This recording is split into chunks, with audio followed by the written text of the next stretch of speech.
Alright guys, we gotta talk about Delta Force again. I feel like there's always something to talk about that deserves the title Something is Off with this game.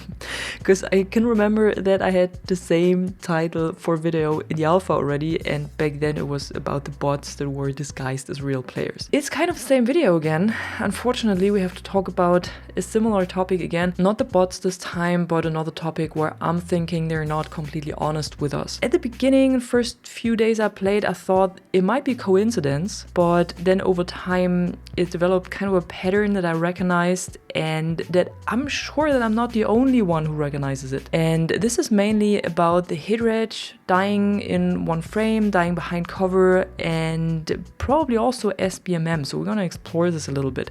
So the problem that I'm having is that when I'm playing Delta Force, I'm usually playing a lot of the A&D mode, so the breakthrough mode. And usually the first game is pretty good and I have the best experience in this game and I have a good hit rate and everything. And then either after half of the game or in the next game, the experience completely changes.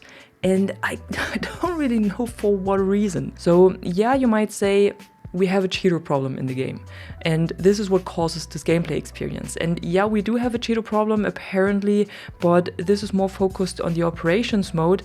Ghost Gaming has done a wonderful video about this, by the way, just yesterday I believe. He goes into the details of how these cheats work and why it is so hard for Delta Force to counter them and so on. But this is more of a problem in the operations mode and not so much in the warfare mode. So another explanation, and I think that this is truly a problem, is bad netcode and terrible server performance. And since this is happening especially in the A&D mode, I think that this is one part of the problem. Because in the A&D mode, there are so many players in one place with everything happening around and with all of the gadgets and explosives and the abilities we have. And I honestly think that because we have specialists and not normal soldiers, this makes it even worse, because you have all of the explosives from gadgets, grenades, tanks, helis, so this is just one part. But this is mixed with drone swarms that you have to pick out of your body for the next 2 or 3 seconds. Then we have blinding lights that are coming your way, we have EMP arrows, we have spotting arrows. And if that's not enough, there is smoke for days and so on. So I think this is a problem here. There's just so much stuff happening that either the server or the game cannot process all of the information anymore, and your bullets get lost and the hit rate suffers from this. So at least that's how I experience it. So that's one part of the problem. All of this stuff that is happening is probably not only too overwhelming for us as players, because I think it's very overwhelming, and sometimes I'm in a situation where I think, like, what am I supposed to do now? There's just everything flying left and right, and like, where am I supposed to go now, without dying? So, and probably this is also a problem for the servers and they cannot process it. And then part 3, where I'm thinking they're not completely honest with us, is SBMM. We've talked about this when the game was released already, and back then I just gave you the information that we got from game director Shadow, where he said that there's no strict SBMM in Delta Force and that people are just parted into 2 pools. So we have the new players, they get matched together so they have time to learn the game, and maybe they even get matched with bots, but that's a different topic.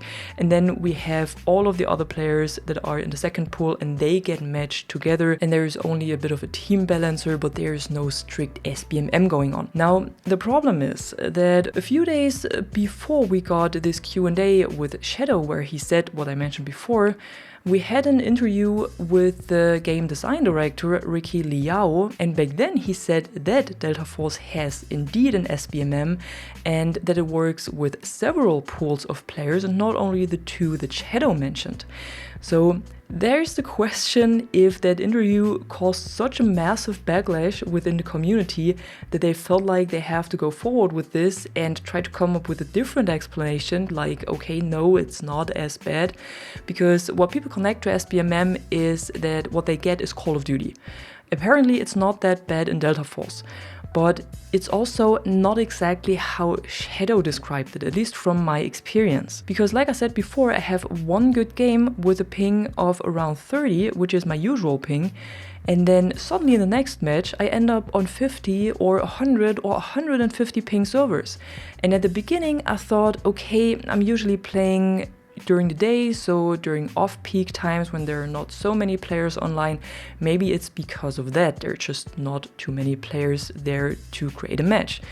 But then after a while, I recognized that there was a pattern, because it happened all the time when I had a good match, that I ended up on these high ping servers in the next match. And of course, I didn't perform as well on these servers, simply because 150 ping plays completely different from 30 ping. And what happens on these servers and in these games as well is that I'm permanently dying, or 80% of the time I'm dying in one frame. I have a terrible hit rate. The game in general is very, very laggy, so it kind of feels like a punishment, and this feels a bit like Call of Duty. I'm sorry to say this, even though I'm saying it's not as strict as in Call of Duty. And what I also recognized was when I'm getting these high ping lobbies is that I end up against players that have this mastery badge of the season. So when you are like the highest rank in the ranked lobbies, you get this badge that says Battlefield Master or something. And what I recognized is that when I'm having a good match, in the next match I'm playing a lot more against players having this badge in their player card. And in the other matches I play that are under 30 ping servers, I do not. I barely have anyone against me that really sticks out, or that really is a lot better than everyone else. And that changes with these second game lobbies. So I would say that they're not really honest about this with us, because SBMM, yeah, it is a difficult topic in the gaming community for a reason, but why do we even need it? It's 64 players on a server. Battlefield doesn't have an SBMM, it has a team balancer, and they worked for years. Why is it not enough in Delta Force?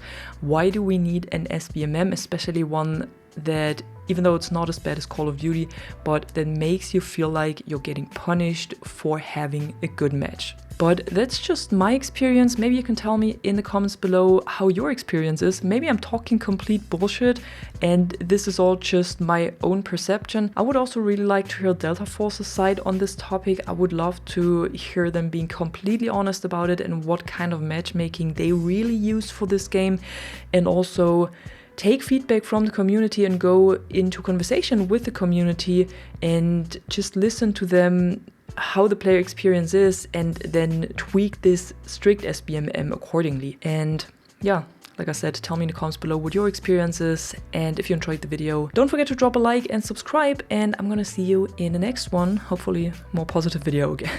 I'm the Catwoman, and you are awesome.